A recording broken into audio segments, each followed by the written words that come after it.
Bienvenue dans cette leçon du cours d'économie du sol et de l'immobilier consacrée au droit à bâtir comme déterminant des prix fonciers. Dans la leçon précédente, nous avons vu que le prix d'un terrain est d'autant plus élevé qu'on peut y construire des surfaces qui se vendent elles-mêmes à un prix élevé. Et cette leçon va montrer que le prix du terrain est d'autant plus élevé qu'on peut construire beaucoup de surfaces sur la parcelle. Beaucoup de surfaces, ça veut dire une densité élevée. Or, il existe différentes définitions de la densité que j'aimerais juste passer en revue pendant un petit moment. Je pars de la plus traditionnelle, la plus facile à comprendre, pour aller jusqu'à la définition la plus innovante et peut-être la plus intéressante. La définition traditionnelle de la densité, c'est ce qu'on appelle aussi l'indice d'occupation du sol, ou autrefois le coefficient d'occupation du sol. C'est la proportion de la parcelle qui est occupée par des constructions. Si vous voulez, c'est l'empreinte au sol des bâtiments, sans prendre en compte la hauteur de ces bâtiments. Cet indice est surtout intéressant sous la forme opposée de 1 moins l'indice d'occupation du sol, puisqu'on mesure ainsi la partie non construite de la parcelle ou encore la proportion de la parcelle laissée à l'état d'espace vert. Une deuxième mesure de la densité, peut-être la plus courante, c'est l'indice d'utilisation du sol, qu'on appelait autrefois aussi le coefficient d'utilisation du sol.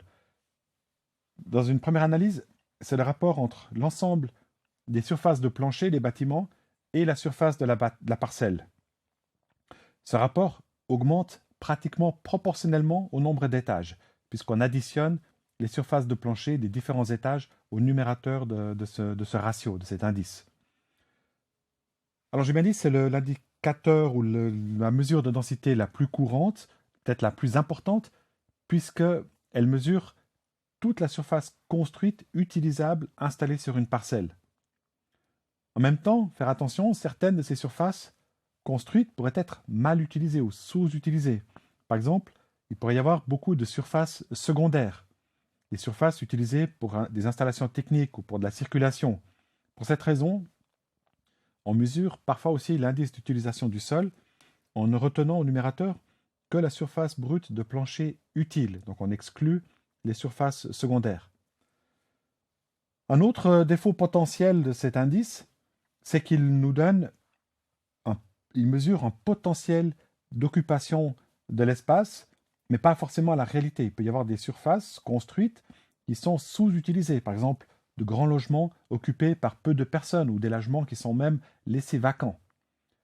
Pour corriger cela, on utilise parfois aussi le troisième indicateur de la densité, celui de la densité humaine. L'indice de densité humaine, c'est la somme des habitants plus la somme des emplois et le nombre de lits d'hôtellerie, divisé par 3 normalement, pour tenir compte du fait qu'ils ne sont pas occupés de la même façon que des logements ou des bureaux. La somme donc de tout cela est divisée ou rapportée à la surface de la parcelle. C'est un indice qui peut être calculé soit selon l'occupation effective, donc combien d'habitants occupent réellement ces surfaces de plancher, combien de personnes travaillent vraiment dans les bureaux de cette surface de plancher. Cela corrige le deuxième problème mentionné précédemment pour l'indice d'utilisation du sol.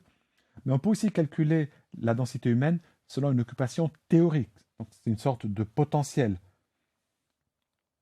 Donc on a la possibilité de calculer un indice de densité humaine effective avec l'occupation réelle ou un indice de densité humaine potentiel qui prend en compte le nombre de personnes, le nombre d'emplois qui pourraient, dans des conditions normales, occuper les surfaces de plancher. Donc, en définitive, face à ces 3 mesures possibles de la densité, il faut choisir celui qui nous convient le mieux en fonction du but poursuivi. Si le but c'est de préserver les espaces verts, on va plutôt utiliser un indice d'occupation du sol. Si le but c'est de mettre un maximum de surfaces construites à disposition de la population, des usagers, à ce moment-là, la référence c'est l'indice d'utilisation du sol. Et puis finalement, si le but c'est d'accueillir un maximum d'habitants, un maximum d'emplois, alors ce qui nous intéresse, c'est un indice de densité humaine. Notez qu'il existe encore d'autres façons de mesurer la densité. Par exemple, il existe un indice qui compare le volume construit plutôt que la surface de plancher avec la surface de la parcelle. C'est ce qu'on appelle un indice de masse. Je donne ici juste quelques ordres de grandeur d'indice d'utilisation du sol. Dans une zone villa, donc une zone d'habitat dispersé, de maisons individuelles, l'indice d'utilisation du sol est compris typiquement entre 0,2 et 0,3, donc entre 20 et 30%. Ça signifie donc que la surface totale de plancher rapportée à la surface des parcelles dépasse pas 20 à 20% à 30% de la surface de ces parcelles. Dans une zone village où l'habitat est déjà un petit peu plus dense, on obtient des indices d'utilisation du sol de l'ordre de 0,6. En banlieue, on aura quelques bâtiments à plusieurs étages, mais assez espacés les uns des autres, l'indice d'utilisation du sol est typiquement entre 1 et 2. Et finalement, à mesure qu'on va vers le centre-ville, on va avoir des IUS toujours plus élevés, puisque les bâtiments vont être construits jusqu'aux limites des parcelles et ils auront typiquement plusieurs étages. Et donc on obtient des indices d'utilisation du sol de l'ordre de 4, 5, 6. Notez que les droits à bâtir peuvent être définis par un maximum d'indices d'utilisation du sol ou d'indices d'occupation du sol, mais ils peuvent aussi être limités par des gabarits maxima, par exemple des hauteurs maximales à ne pas dépasser, ou encore par des distances minimales à respecter par rapport aux limites de la parcelle. Tous ces facteurs de forme contribuent également à limiter le nombre de mètres carrés de plancher qu'on peut installer sur une parcelle, et ça peut parfois obliger ou restreindre cette surface de plancher en dessous de la limite qui serait donnée par l'indice d'utilisation du sol. Avec ces mesures de la densité, on va pouvoir analyser un exemple plus détaillé de la méthode par déduction qui nous permettra aussi de voir quelle est l'incidence d'une augmentation de l'indice d'utilisation du sol sur le prix foncier. Il s'agit d'une parcelle de 1000 m² pour laquelle l'indice d'utilisation du sol autorisé est de 1,5. Ça signifie que le promoteur peut y installer 1500 m² de surface de plancher. Ce qu'il vend aux usagers, ce n'est pas de la surface de plancher, c'est de la surface utile principale. Et on fait l'hypothèse que la surface utile principale représente 85% de la surface de plancher, le reste étant occupé par justement des installations techniques, des circulations, etc.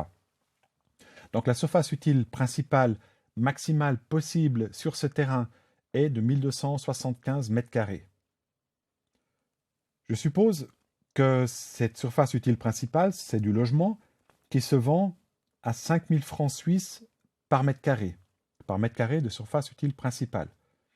En multipliant ces 1275 mètres carrés par 5000 francs du mètre carré, on obtient un prix de vente total du bâtiment, qui inclut bien sûr aussi les surfaces secondaires, un prix total de 6 375 000 francs suisses.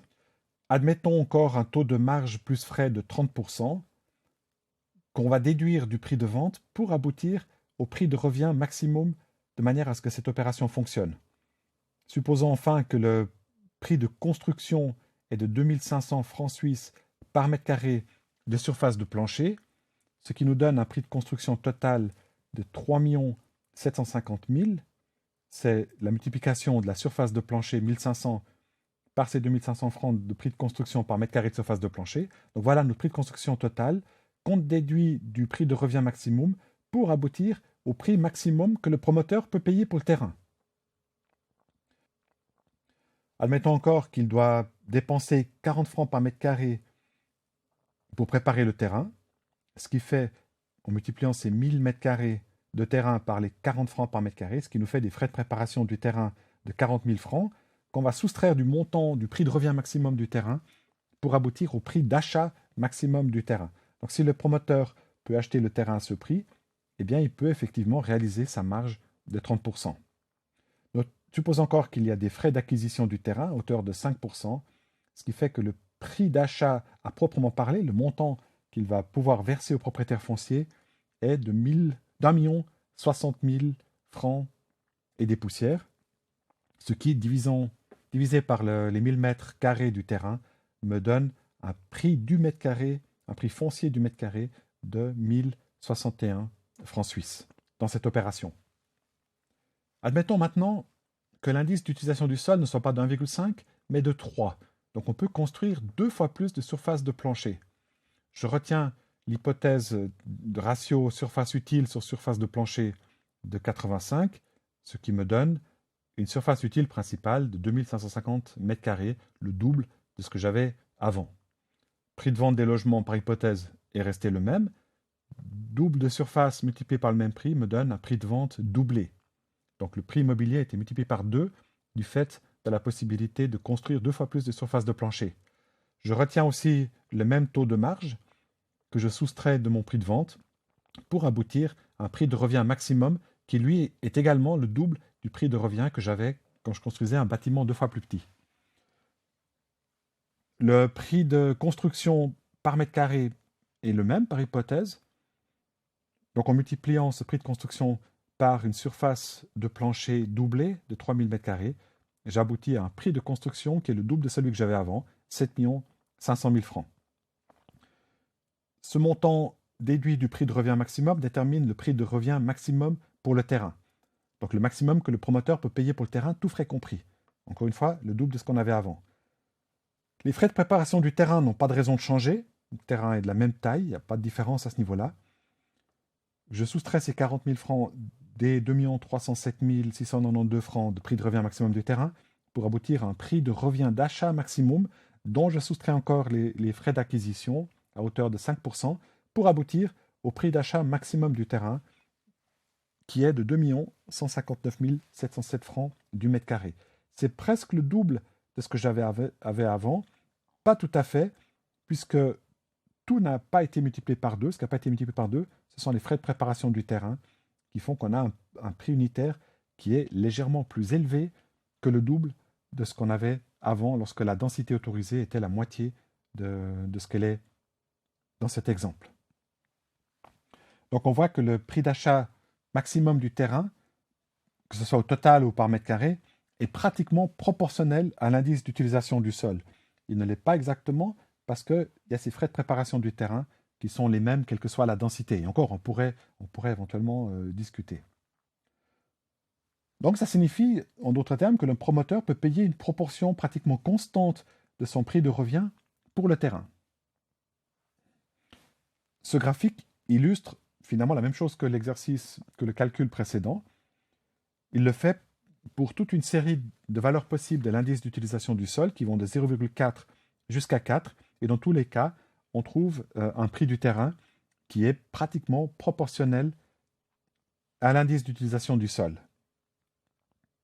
Donc ce graphique montre de façon générale ce qui a été montré par l'exemple tout à l'heure, que le prix du sol augmente pratiquement dans la même proportion que la densité autorisée.